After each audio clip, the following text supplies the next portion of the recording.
श्री स्वामी समर्थ. मित्रांनो, रात्री झोपण्यापूर्वी स्वामींजवळ ही एकच प्रार्थना करून झोपा. नक्की तुम्हाला बळ मिळेल, नक्की तुमच्या इच्छा पूर्ण होतील, नक्की स्वामी तुमच्या मदतीला धावत येतील.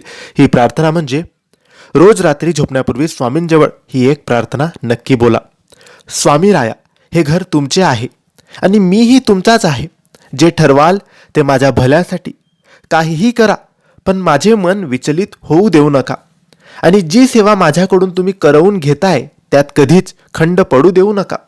नकळत माझ्याकडून काही चुका होत असतील तर त्या चुकांना स्वामी राया आळा घाला. कोणाविषयी मनामध्ये माझा द्वेष तिरस्कार येऊ देऊ नका. कोणाविषयी राग येऊ देऊ नका. सर्वांशी प्रेमाने वागण्याची राहण्याची मला बुद्धी द्या आणि कायम सर्वांच्या तुम्ही पाठीशी राहा. माझ्याकडून काही चूकभूल झाली असेल तर मला माफ करा. माझे आणि माझ्या परिवाराचे रक्षण करा. श्री स्वामी समर्थ.